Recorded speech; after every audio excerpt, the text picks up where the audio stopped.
আগামী 5 বছরে আমরা 2 কোটি কর্মসংস্থান সৃষ্টি করব। কম সুদে ঋণদানের ব্যবস্থাটাও আমরা রাখবো।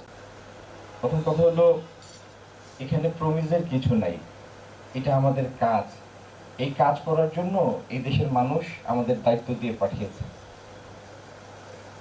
এবং আমরা আমাদের কাজের মধ্যে যে কয়েকটা অগ্রাধিকার ঠিক করেছি, তার মধ্যে প্রথম অগ্রাধিকার হলো কর্মসংস্থান সৃষ্টি। এবং ইনশাল্লাহ আল্লাহ তৌফিক দিলে আগামী 5 বছরে আমরা 2 কোটি কর্মসংস্থান সৃষ্টি করব। 5 বছরে, যাতে আমাদের পুরনো যে একটা পাইল্ড আপ আনএমপ্লয়েড গ্রুপ, এটা এবং আগামী 5 বছরে যারা কাজের বয়সে ঢুকবে, এই উভয়ের অ্যাকোমোডেশন হবে এই কাজ সৃষ্টির মাধ্যমে।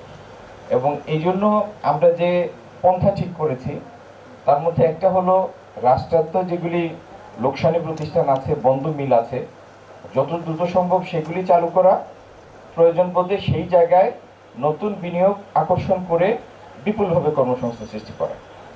আর এই দেশের একটা বড় বুনিয়াদ ভিত্তি হলো তার এসএমই। এই স্মল মিডিয়াম এন্টারপ্রাইজগুলির বিকাশ যত বেশি হবে, তত আয় বৈষম্য কমবে, কর্মসংস্থান বৃদ্ধি পাবে এবং সম্পদের একটা বন্টন হবে, স্বাভাবিক প্রত্যাশা মতো বন্টন হবে। সেজন্য এসএমইর যেখানে যেখানে এসএমইর প্রয়াসকে প্রমোট করা যায়, এসএমই ইন্ডাস্ট্রির গ্রোথকে প্রমোট করা যায়, সেখানে কোনো প্রচেষ্টা আমরা বাদ দেব না। এই রংপুর বিভাগে, শুধু সৈয়দপুর না, সৈয়দপুর, নীলফামারী, পঞ্চগড়, পুরো বিভাগ জুড়ে এসএমইর বিপুল সম্ভাবনা আছে। এবং বিশেষত সৈয়দপুরে যেহেতু একটা ইঞ্জিনিয়ারিং একটা বেস গড়ে উঠেছে রেলওয়ের কারণে, একইভাবে এই পুরো বিভাগে খাদ্য প্রক্রিয়াজাতকরণ শিল্পের একটা বিপুল সম্ভাবনা আছে।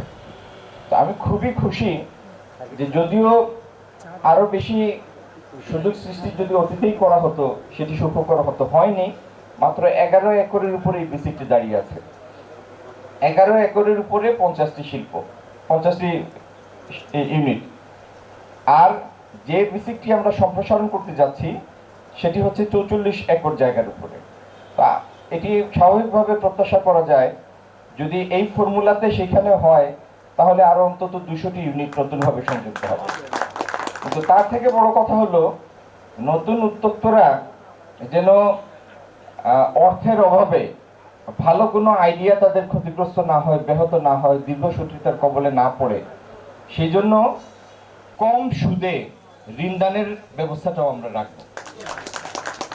আমরা চাই দ্রুত শিল্পের বিকাশ, এবং যেখানে যে দেশে উদ্যোক্তা শ্রেণী বলিয়ান থাকে, নতুন নতুন উদ্যোক্তা বের হয়ে আসে, সেই অর্থনীতির বিকাশ হয়। অর্থনীতির বিকাশের জন্য উদ্যোক্তা প্রয়োজন, উদ্যোক্তা ছাড়া কোনো অর্থনীতি সামনের দিকে আগায় না। তো ইনশাল্লাহ এই বিসিকে আমার ভাই যে কথা বললেন, আপনার বাউন্ডারির সমস্যা, পিছনের দেয়ালের সমস্যা, গ্যাসের সমস্যা একদিনে সমাধান হবে না, কিন্তু হবে। এটি একটি বড় বিষয়। একটু আগে আমি গণমাধ্যমের ভাইদের কাছে ব্যাখ্যা করেছি কেন সমস্যাটা। কিন্তু বিদ্যুৎ যেন পান নিরবিচ্ছিন্নভাবে, এবং আরো যে সমস্ত লজিস্টিক বিষয় গ্যাস ছাড়া, সেগুলি যেন দ্রুত সমাধান হয়, সেই জন্য আমরা কার্যকর উদ্যোগ নিব। আর এই বেসিক প্লটটি ডেভেলপ করে আপনাদের কাছে হস্তান্তর করার জন্য আমরা একটা ক্র্যাশ প্রোগ্রাম নিব, যাতে যত দ্রুত সেটির বাস্তবায়ন করা যায়। আল্লাহ যদি তৌফিক দেয়, পরবর্তী দিন যখন এখানে আসব, তখন যেন এখানে শিল্প নির্মীয়মান অন্তত ভবনগুলি তৈরি হচ্ছে, সেরকম অবস্থায় দেখার প্রত্যাশা নেই।